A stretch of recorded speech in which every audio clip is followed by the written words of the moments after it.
Hola amigos de Política y mucho más. Hoy en un nuevo capítulo de la serie estamos con Eduardo Herrera. Eduardo Herrera es director ejecutivo del Consejo Privado Anticorrupción, que tienen y han lanzado una interesante campaña que se llama, el hashtag por lo menos de la campaña es ética, ¿no? Vacuna, es la mejor vacuna, ¿no? ¿Por Ética de qué? mejor. ¿Por qué? Porque, y es justamente lo que queremos conversar con Eduardo, porque así como es necesario transformar nuestras vidas, darnos cuenta que el COVID-19 llegó para convivir con nosotros y tenemos que desarrollar nuevos hábitos, nuevos comportamientos, nuevas conductas sociales, laborales, deportivas. Es decir, nuestra vida de futuro cambió. No va a volver a ser igual que en el pasado. El pasado no va a volver. Es el futuro el que va a cambiar. También tenemos que cambiar los hábitos, las conductas y los comportamientos respecto a esa sensibilidad y a esa normalidad que habíamos desarrollado respecto a la corruptibilidad, ¿no, Eduardo? Nos habíamos acostumbrado a que la corrupción sea asumida como normal. Entonces, Eduardo, ¿qué cosas estamos haciendo desde el sector privado? ¿Qué iniciativas, qué buenas prácticas estamos desarrollando para hacer este cambio de chip necesario, aprovechando que esta pandemia nos está obligando a hacer un gran cambio a nivel mundial? Sí, claro. Bueno, gracias por la invitación. En general, lo que hablábamos antes de entrar a la entrevista es que es muy importante, por ejemplo, fijar qué es la ética. Ahora que todo el mundo habla de ética y moral, ¿no? Y nosotros entendemos la ética como una reflexión, ¿ya? Y eso es lo que estamos intentando fomentar en las personas, a reflexionar, para distinguir lo correcto de lo, no de lo incorrecto. Listo, esa es la ética. Así es simple. Algunos dirían que llevamos 200 años reflexionando sobre la corrupción, Eduardo. O sea, No creas, algunos piden no, acción.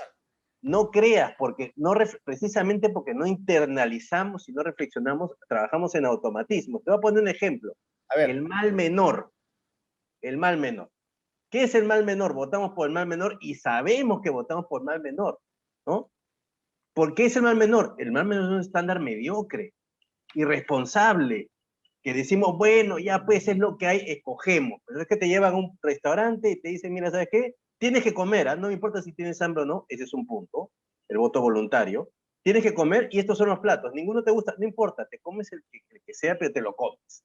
Ya, eso es un estándar mediocre, no estamos reflexionando, nos estamos aceptando como lamentablemente abajo de un mal menor y así elegimos a nuestras autoridades. Entonces, toleramos también que algunos hayan pues procesados por corrupción, otros hagan X cosas. Entonces, eso hay que cambiar, lo que es tan simple, pero a la vez tan grande. Y eso requiere pues una conciencia de reflexión. Ahora, hay cosas mucho más comunes, si quieres, ¿no? Intenta caminar y cruzar la pista por el crucero peatonal sin semáforo. A ver cómo te va, ¿no? En la avenida Bancay, cuando estaba, digamos, en momentos de turbulencia, o en la Javier Prado. A ver, cruza. Ya, eso es ética. No hace falta un semáforo, una norma multa, o sea, eso es respeto. Eso es lo que estamos tratando de fomentar, que la gente se dé cuenta de qué cotidiana es la ética en nuestra realidad. hay que convertirla en ese conjunto de comportamientos cotidianos, de la vida cotidiana, y ponerle esos rostros, esos comportamientos humanos, para que la gente empiece a verla en rostros propios, en el día a día, ¿no? Ahora, Sí, sí. hay quienes dirían que también el sector privado, viendo, digamos, los miembros que forman parte del Consejo Privado Anticorrupción, hay quienes dirían que en algunos casos el sector privado también ha sido complaciente respecto a aquellos líderes del sector privado que no han sido precisamente muy éticos. Y, y yo creo que sí, en alguna medida había que ser un poquito más duros y más mano dura respecto a estos líderes públicamente, digamos, ¿no? Algunos líderes que han cometido faltas éticas simplemente se han apartado, se han hecho a un lado, pero no ha habido una firmeza o contundencia de los gremios de decir, no, sabes qué, te apartamos, ¿no? Como se hizo con Odebrecht, ¿no? Oye, Odebrecht, no te queremos y lo expulsamos de todos lados, ¿no? Bueno, nos demoramos, ¿no? Pero lo expulsamos finalmente, ¿no? La nueva generación empresarial, porque además tú eres parte de esta nueva generación empresarial que estamos desplazando, digamos, a esta generación vieja que ya pues se tiene que ir a descansar a su casa de campo o a su casa de playa. En Asia, pero ya qué importa, que se vayan a descansar. La nueva generación empresarial tiene otra actitud, va a ser más firme respecto a estas faltas éticas cuando se cometan y se hagan públicas. Yo sí creo una cosa, ¿ya? Creo que lo viejo, por decirlo de una forma, ahora que dicen en Twitter, si tú eres old o no eres old, este, yo no renegaría de lo viejo. Lo viejo nos da fundamentos, nos da raíz a tierra, ¿no? Por eso yo cuestiono a veces estas políticas que hacen de los dinosaurios o no. Todo lo que sea malo, incorrecto, nuevo o viejo, tiene que ser Tiene que ser condenado. condenado, ¿no? Ahora, lo segundo, sí, es verdad, claro que el empresariado ha cometido muchos errores y ha sido algunas veces complaciente, como tú dices, con la conducta antiética. Eso no podemos negarlo. El asunto es que eso no estigmatiza todo el empresariado, ¿no? Porque usualmente dicen, Odebrecht, Graña, y todo el empresario está manchado. No, porque además los empresarios no solamente las grandes empresas, sino los chicos. El Perú es el país más empresario del mundo, eso no podemos perderlo de vista, ¿no? Entonces, ¿qué es lo que queremos nosotros o qué estamos tratando de fomentar? Precisamente en una nueva idea del empresariado, para que alguien más no nos diga cómo tiene que hacerse la empresa. Tú ya sabes a qué voy. O sea, Claro. si es que nosotros no mostramos una correcta ética empresarial, alguien más nos lo va a decir. Y ahí empiezan los controles, el Estado. No es casual lo que está pasando. Claro, ¿No? la gente tiene que entender, y eso lo compartimos además desde esta tribuna, es decir, ser empresario no significa o no es sinónimo de corrupción, eso no son sinónimos, señores, son completamente cosas opuestas. Ser empresario es ser un emprendedor, es tener iniciativas privadas, ideas para generar riqueza. Y la generación de riqueza no es una mala palabra ni es una mala actitud, al contrario, si no hay generación de riqueza no existiría Estado. Por Porque de la supuesto. generación de riqueza salen los impuestos con los cuales se pagan los sueldos de los burócratas que trabajan en el Estado, para que después se pueda redistribuir a los más vulnerables y los más pobres. Entonces, sin empresarios o sin emprendedores no existiría Estado, ¿no es cierto? Claro, Entonces, claro. la corrupción es otra cosa, es un fenómeno que ocurre entre los burócratas, entre malas personas también en el sector privado, pero que no está asociado al emprendimiento ni a la empresa. Y en ese sentido lo que dice Eduardo es importantísimo, es el empresario, el nuevo empresario que queremos posicionar es justamente ese emprendedor generador de riqueza que está limpio, que quiere salir adelante. Esa es la característica que queremos resaltar. Y Sí. justamente ahora con este componente anticorrupción, ¿no? Sí, sí, efectivamente, ¿no? Y aquí hay que partir de un punto de vista importante también. O sea, la riqueza no es mala, la riqueza es infinita.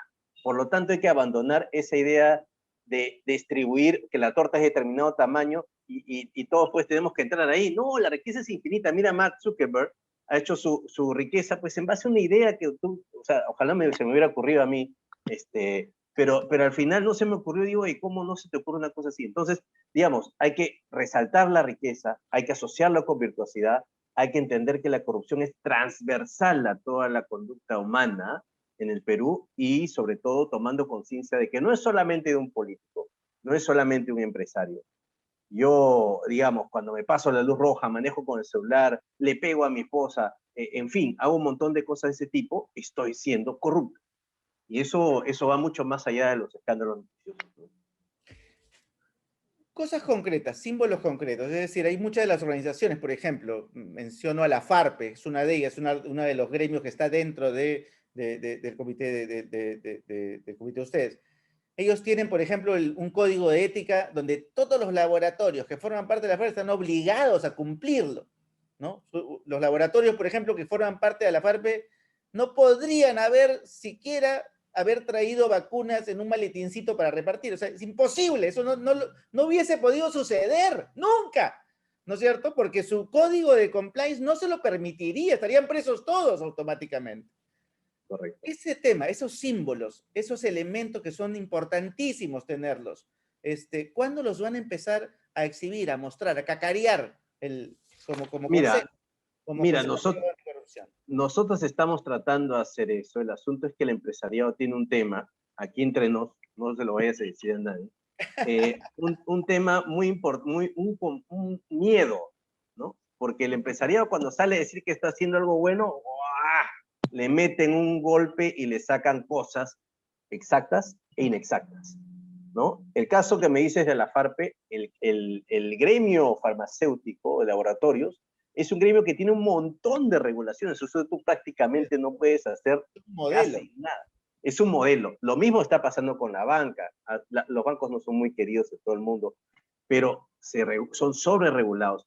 La construcción ha aprendido la lección. Con nosotros está Capeco y está ADI Perú y ACI, Sí, que son gremios, los gremios tres, de la construcción inmobiliaria. los tres gremios, y los tres gremios han aprendido. Capeco se ha reinventado. Es una cosa muy potente. Ahora, siempre vamos a marchar con el descrédito, porque nos han hecho un descrédito como empresarios. Empresario, ladrón, corrupto, sangrón. Y eso tenemos que reivindicarlo, lo estamos haciendo con nuestras acciones. El CPA es un espacio políticamente incorrecto, que no va a ser complaciente, y por eso me han escogido a mí. Tengo ese inmerecido honor que de alguna forma puedo tener estas disonancias con el empresariado regular, ¿no? Entonces, queremos hacer campañas de ese tipo, osadas, atrevidas, escuchar a la población. ¿Cuál es el problema de la población respecto a las empresas? ¿De qué te quejas? Eso es algo que queremos lanzar después de las elecciones, ¿no? Yo espero nomás, Eduardo, ¿cuándo vas a empezar a lanzar el streaming del Consejo Privado Anticorrupción? O sea, el Netflix, ¿no? Del Consejo, en donde empiecen a ver esas series, esas películas, esos dibujos animados que empiecen a formar parte de la currícula del Ministerio de Educación, para que empiecen a entender la labor del empresariado, cómo ser emprendedor, cómo ser ético, cómo luchar contra la corrupción en el Perú.